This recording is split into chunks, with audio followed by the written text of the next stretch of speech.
So perhaps a smarter person would just, count their blessings and throw in the towel. But I'm not that smart. I don't give up that easily. So I've been trying to figure out why the pumpkin didn't hardly grow in the past 10 days. It's been suggested to me that there may not be enough fertilizer. Oh, by the way, this is a jalapeno I picked from the jalapeno plant. Anyway, I've been using this hose end sprayer for the Miracle-Gro, right? Now, with the hose end sprayer, you put the dry stuff in there, and the water mixes with it. And on some of these, you've got an option to dilute it a certain amount, and then it comes out here, right?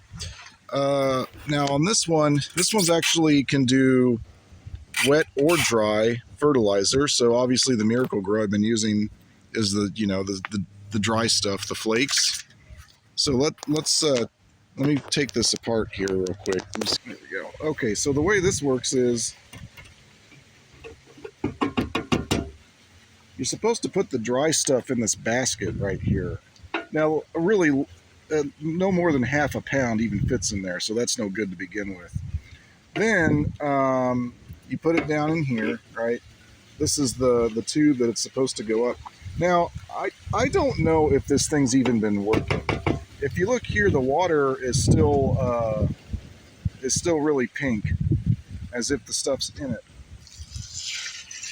I'm gonna just pour that out there.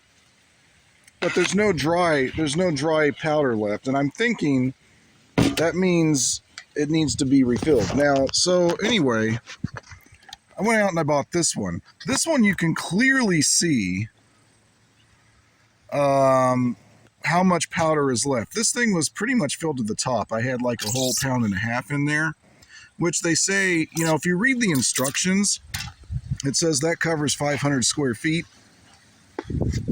And also it says the thing doesn't even really start feeding until this container fills full of water. So you have to run it for a few minutes or, a minute or so first. Now you can clearly see most of the powder is gone. There's only a very little bit left after I used it on the plant.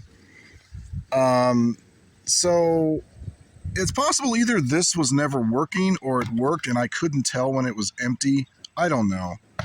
Rookie mistakes maybe. Okay, today is day 56 for this pumpkin that I have left covered for the moment. Patch looks a little different now. I circulated some pictures around to friends and stuff and basically determined probably had a little bit of yellow vine disease, which is spread by the squash bug. Not the SVBs, not the guys that I caught, in my traps over there. But the squash bug that kind of messes up your leaves. Looks like a stink bug, kind of. The SVBs look more like wasps, if I'm being honest. But anyway, so it's spread by that bug, and it ends up infecting, starts at the tip of the vines and kind of works its way down, which is why I had some vines that were not, like they kind of just stopped growing. One of them was this one over here, which I had actually terminated, but I was allowing a tertiary to come off. I don't know if you guys remember that, but I ended up cutting off that tertiary because it just wasn't growing, and it was kind of giving me like a bloated sort of look at the end of it. It looked like all the leaves were trying to grow, but the vine itself was not growing. And then of course the leaves were kind of going yellow all the way back. So basically what it ended up happening is I have to pull the entire secondary. So I pulled that whole thing out, and that's kind of the space we're left with there. Now if you look, again, it's my first year. I'm getting a better idea now of what it really takes to manage a vine properly. If you look down in there, so you can clearly see 2 secondary vines in there. Well, actually 3, but I cut most of the leaves off of this one because they were getting pretty bad. You can clearly see 2, 3 secondaries in there. coming around. They're about, I don't know, maybe 2 feet apart, which is actually a little more further apart than what I had originally thought of doing. But it's really, that's the spacing you need to be able to get in there and do stuff. I pulled a lot of weeds out, and that's kind of more along the lines of what you will see with more experienced growers who've been managing vines longer. They really know how to do it.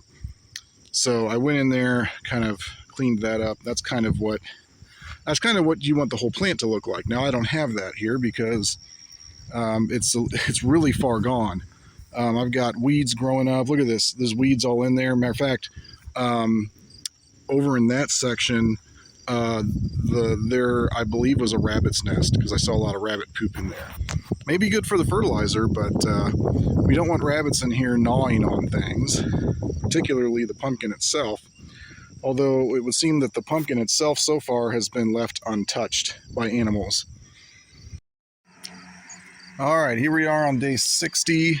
It's overcast today.